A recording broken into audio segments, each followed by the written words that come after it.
Hello everyone, आज हम start करने जा रहे हैं साइकोलॉजी। तो जैसे कि हम स्टार्ट करेंगे तो हमें पता है कि जो साइकोलॉजी है वो बहुत ही ज्यादा ब्रॉड है और उसमें हम क्या क्या पढ़ेंगे। आज हम सारे टॉपिक, उसमें क्या क्या टॉपिक इन्वॉल्व है सबको जानेंगे। और टेट और सीटेट और सुपर टेट के लिए ये टॉपिक बहुत ही ज्यादा इम्पोर्टेंट है और ये लेक्चर भी बहुत ज्यादा इम्पोर्टेंट है। तो हम टेट और सीटेट को अलग अलग तरीके से नहीं पढ़ेंगे, क्योंकि जो सीटेट है वो कहीं ना कहीं थ्योरेटिकल है, पेडागोजी उसमें आती है, तो उसको अलग पढ़ने का भी कोई फायदा नहीं है। हम इस तरह से पढ़ेंगे कि दोनों को हम साथ साथ में कवर कर ले, टेट और सीटेट दोनों को। और हर एक टॉपिक के लास्ट में हम 2 साइकोलॉजिकल टर्म्स को पढ़ेंगे, क्योंकि सीटेट में कहीं ना कहीं साइकोलॉजिकल टर्म्स पूछ ही लेता है बार बार। तो हम स्टार्ट करते हैं। सबसे पहले हम ये जानते हैं कि साइकोलॉजी है क्या। तो जो साइकोलॉजी होता है वो 2 टर्म से बना होता है, साइकी प्लस लोगस। साइकी का अर्थ होता है आत्मा और लोगस है अध्ययन करना। तो इसका शाब्दिक अर्थ हुआ आत्मा का अध्ययन करना। और ये ग्रीक वर्ड है। जो साइकोलॉजी है वो साइकी प्लस लोगस से मिलकर बना होता है और ये ग्रीक वर्ड है। और कहीं कहीं किसी बुक्स में हम पढ़ लेते हैं कि ये यूनानी शब्द है, तो इसमें हमें कंफ्यूज होने की बात नहीं है। जैसे हम अंग्रेजी और इंग्लिश बोलते हैं उसी तरह ग्रीक और यूनानी सेम लैंग्वेज है। तो ग्रीक और यूनानी ये दोनों एक ही टर्म है, एक ही लैंग्वेज है ये। फिर हम उसके बाद बात करते हैं कि मनोविज्ञान का डेफिनेशन क्या है। डेफिनेशन के लिए सबसे पहले हम ये जानते हैं कि कोई भी ह्यूमन बीइंग है, कोई भी एनिमल है, वो कैसे वर्क करता है, हम कोई भी एक्शन कैसे करते हैं, इसको हम डिफाइन करते हैं कि हम एक्शन कैसे करते हैं। तो साइकोलॉजी में ये 3 स्टेप होता है या तो 2 स्टेप नेसेसरी होता है और कहीं कहीं पर हम इसको 3 स्टेप में भी इसको स्टडी करते हैं। ठीक है, जैसे कि होता है कि अगर कोई भी, या तो हम पहले कोई भी एक्शन देखते हैं, फिर हमारे दिमाग में मेंटल प्रोसेस होता है, फिर उसके बाद में हम उसका रिएक्शन देते हैं। या तो कभी कभी होता है कोई भी हम चीजें थिंक करते हैं फिर उसका आउटपुट देते हैं। तो हम ये जान लिए कि जो साइकोलॉजी है, जो ह्यूमन साइकोलॉजी होती है, उसमें तीन जो टर्म्स हैं वो तो इन्वॉल्व होते ही हैं। 3 स्टेप में ही हम कोई कार्य करते हैं। फॉर एग्जाम्पल हम ये भी लेके चलते हैं कि 2 स्टेप में कैसे होता है और 3 स्टेप में ह्यूमन कैसे वर्क करता है, कैसे प्रोसेस करता है। तो हम स्टार्ट करते हैं। जैसे 2 स्टेप में क्या होता है, मान लीजिए कि अगर हमें खाना बनाना है या तो हमें कोई वर्क करना, हमें पढ़ना है, तो सबसे पहले हम क्या करते हैं, अगर हम लेटे भी रहते हैं तो हमारे दिमाग में आइडिया आता है तो हम दिमाग से सोचते हैं कि अरे अब हमें ये सब्जेक्ट पढ़ना चाहिए। ठीक है, तो हमने उसको सोचा, थिंक किया, मेंटल प्रोसेस में हमने थिंक किया, फिर हमने उसको वर्क किया, आउटपुट दिया। तो जो हमारा आउटपुट है वो हम क्या कर रहे हैं, उसमें पढ़ाई कर रहे हैं। अब हम डिस्कस करेंगे कि ये 3 स्टेप में कैसे ये साइकोलॉजिकल या तो ह्यूमन जो है वर्क करता है। 3 स्टेप की बात करते हैं।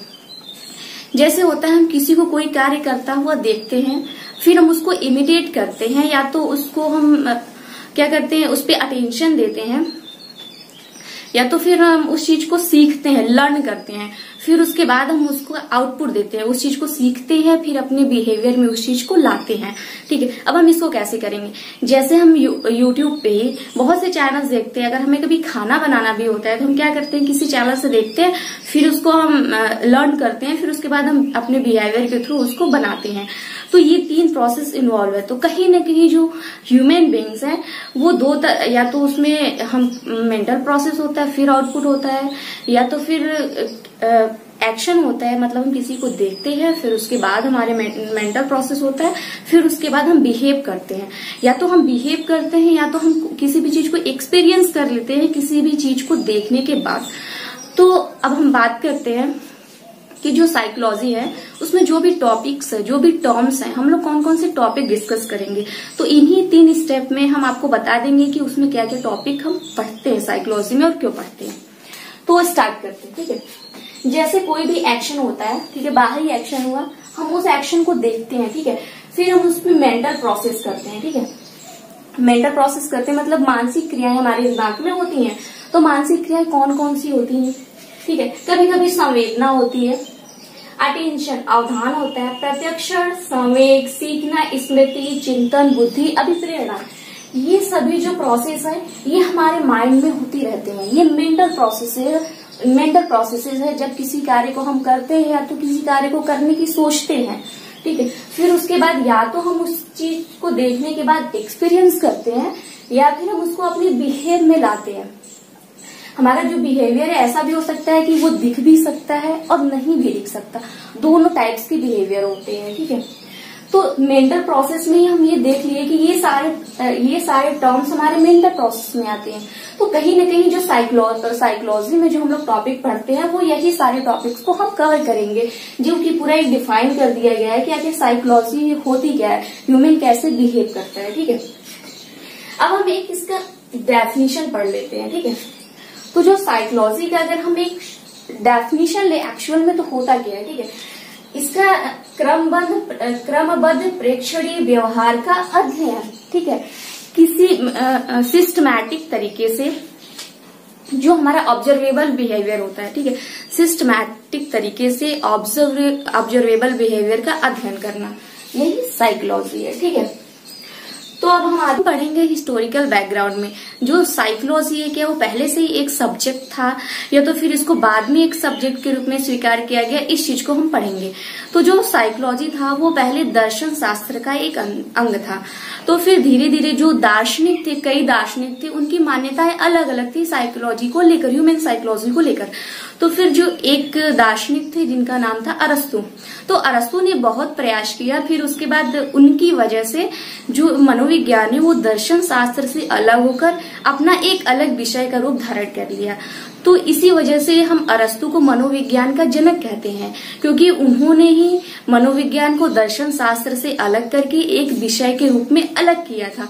इसका जो उल्लेख मिलता है वो मिलता है रायबर्न की एक बुक थी एन इंट्रोडक्शन ऑफ साइकोलॉजी, उसमें इसका उल्लेख मिलता है कि अरस्तु के ही प्रयासों से मनोविज्ञान दर्शन शास्त्र से अलग होकर एक विषय के रूप में जाना गया। इस वजह से ही अरस्तु को मनोविज्ञान का जनक कहा जाता है।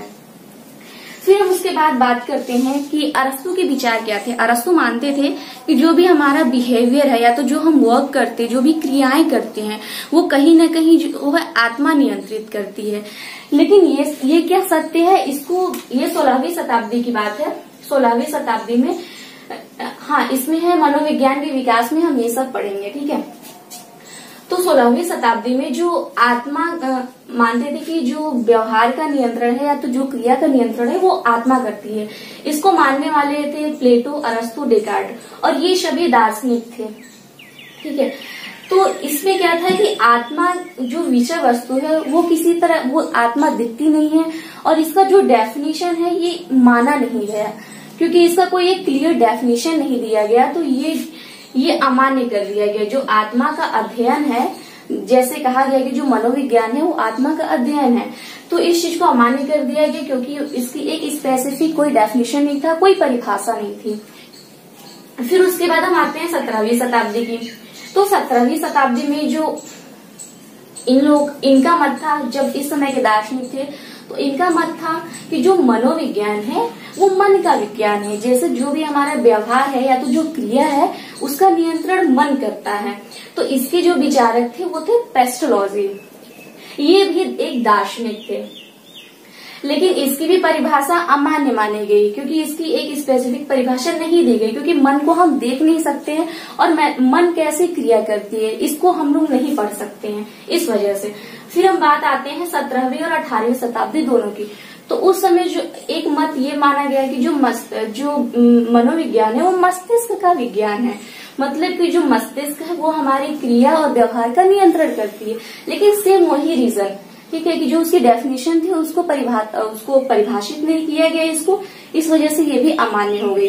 इसके जो विचारक थे वो थे पोम्पोनोजी, और ये भी एक दार्शनिक थे। ठीक है, अब हम बात कर लेते हैं 19वीं शताब्दी की। यहाँ से हम बात कर लेते हैं अपने आधुनिक मनोविज्ञान। अब हम आते हैं आधुनिक मनोविज्ञान पे। कहीं न कहीं 19वीं शताब्दी से आधुनिक मनोविज्ञान की शुरुआत हो गई थी। तो अब हम इसको पढ़ेंगे कि कैसे। ठीक है, 19वीं शताब्दी में क्या हुआ कि जो मनोविज्ञान है उसको चेतना का विज्ञान माना गया, और जो इसके विचारक थे वो विलियम जेम्स थे, वुंड, जेम्स सली और टीशनर। अब इन सारे लोग थे मनोवैज्ञानिक। ठीक है, तो जो चेतना का विज्ञान है, हमें पता है कि जो मन है वो मन 3 भागों में है, चेतना, चेतन मन, अचेतन मन और अर्धचेतन मन। ठीक है, तो कहीं न कहीं से इस डेफिनेशन को हमने थोड़ा बहुत माना, क्योंकि जो चेतना में जो भी ह्यूमन बींग्स हैं, अगर हम चेतना में कार्य करते हैं तो हमारे बिहेवियर में दिखता है, उसको हम ऑब्जर्व कर सकते हैं उस बिहेवियर को, इसलिए इसको थोड़ा बहुत मान्य माना गया, क्योंकि उसको हम ऑब्जर्व कर सकते हैं, उसको हम रीड कर सकते हैं। लेकिन यहाँ पे एक डिमेरिट्स थी, क्योंकि उन्होंने चेतना को तो माना, ठीक है, कि जो मनोविज्ञान है वो चेतना का विज्ञान है, लेकिन अगर अचेतन मन में कैसे कार्य होता है और अर्धचेतन मन में कैसे कार्य होता है उसको यहाँ पर डिफाइन नहीं किया गया। सिर्फ इस वजह से इस मत को भी अस्वीकार कर लिया गया। अब हम बात करते हैं आधुनिक मनोविज्ञान के जनक, ये थे विलियम जेम्स। अब विलियम जेम्स को क्यों कहा जाता है आधुनिक मनोविज्ञान के जनक को? क्योंकि यही थे जो सर्वप्रथम माने थे कि जो मनोविज्ञान है चेतना का विज्ञान है, और कहीं न कहीं चेतन मन में किए गए कार्यों को भी हम ऑब्जर्व करते हैं, तो कहीं न कहीं यहाँ पर हम उसको साइंटिफिकली हम ऑब्जर्व कर रहे हैं। इस वजह से इनकी जो बुक थी वो थी प्रिंसिपल ऑफ साइकोलॉजी। और विलियम जेम्स में हम ये भी पढ़ते हैं कि सबसे पहले साइकोलॉजी को प्रोफेशनल तरीके से इन्होंने ही पढ़ाया था। पहली बार जो साइकोलॉजी का लेक्चर लिया था वो विलियम जेम्स ने ही लिया था, अमेरिका में, यूएस में, ठीक है। इसी वजह से इनको आधुनिक मनोविज्ञान का जनक कहा जाता है। अब हम इसी में बात करते हैं विलियम वुंड की। जैसे ये चेतना का जो विज्ञान है उसमें एक मनोवैज्ञानिक थे वुंड। इन्होंने क्या किया कि 1879 में जर्मनी के लिप्जिग में एक कॉलेज था जिसका नाम था कार्ल मार्क्स यूनिवर्सिटी। उस यूनिवर्सिटी में उन्होंने प्रथम प्रयोगशाला स्थापित की। इसी वजह से विलियम वुंड को प्रायोगिक मनोविज्ञान का जनक कहा जाता है।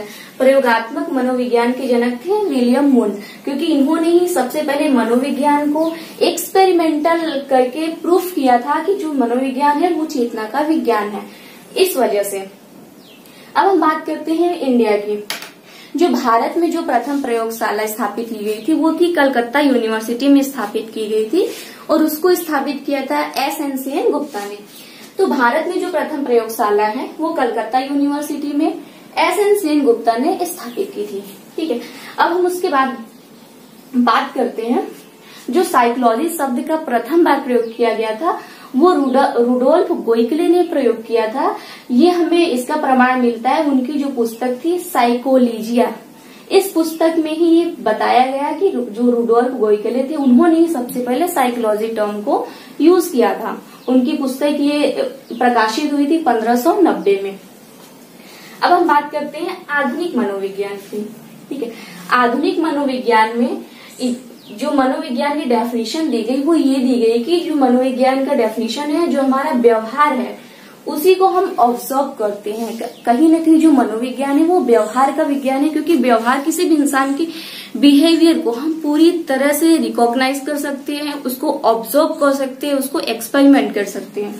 इस वजह से यही अभी तक इसी परिभाषा को माना गया है, और इसी पर जो भी एक्सपेरिमेंट होते हैं इसी पर होते हैं। और जो इसके विचारक है वो है वाटसन, स्किनर, हल, पावलोव और भी कई लोग हैं, और ये भी मनोवैज्ञानिक है।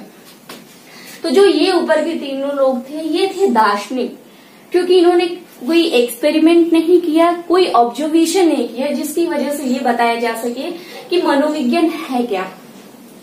लेकिन 19वीं और ये अभी तक आधुनिक भारत में जितने भी, चाहे वो चेतना का विज्ञान हो चाहे वो व्यवहार का विज्ञान हो, इसी में एक्सपेरिमेंट करके बताया गया कि आखिर मनोविज्ञान है क्या, इसमें हम किसका अध्ययन करते हैं। तो ये सब बातें थी मनोविज्ञान की, इसका इतिहास क्या था और इसमें हम क्या क्या पढ़ते हैं, और अब मनोविज्ञान क्या है। तो अब आधुनिक भारत में इस समय मनोविज्ञान जो है वो व्यवहार का विज्ञान है। तो जैसे हमने बोला था ये शुरुआत में कि एक टॉपिक कवर करने के बाद हम 2 साइकोलॉजिकल टर्म्स को पढ़ेंगे, क्योंकि जो ये टर्म्स है वो हमेशा एग्जाम्स में आते हैं, चाहे वो टेट हो चाहे सीटेट हो, वो पूछ लेता है, तो हमें जानना जरूरी है। तो जो आज के 2 टर्म्स हमने लिए हैं वो है अभिक्षमता और रूपी। तो जो अभिक्षमता है, एप्टीट्यूड है, वो होता है किसी भी व्यक्ति के अंदर विशिष्ट योग्यताएं जो होती है, उसकी जो स्पेशल एबिलिटीज होती है, वही अभिक्षमता होती है। जैसे कोई इंसान होता है, उसको गाना गाना बहुत पसंद होता है, किसी की डांसिंग स्किल्स बहुत अच्छी होती है, तो ये सारी उसकी अभिक्षमता होती है, एप्टीट्यूड होता है। अब हम बात करते हैं दूसरा जो साइकोलॉजिकल टर्म है, रूपिम है। तो जो रूपिम होता है वो है किसी भी भाषा की जो सबसे छोटी अर्थपूर्ण इकाई होती है, वो रूपिम होता है, जिसको हम जनरल टर्म में बात करते हैं शब्द। तो शब्द को ही हम साइकोलॉजिकल टर्म्स में रूपिम कहते हैं। तो आज हमने ये सारा देख लिया। अब हम अगले लेक्चर में पढ़ेंगे मनोविज्ञान की संप्रदाय, जितने भी संप्रदाय हैं उनका क्या मानना है, उन्होंने किस तरह से डिफाइन किया है साइकोलॉजी को, अब हम ये जानेंगे। तब तक के लिए नमस्ते।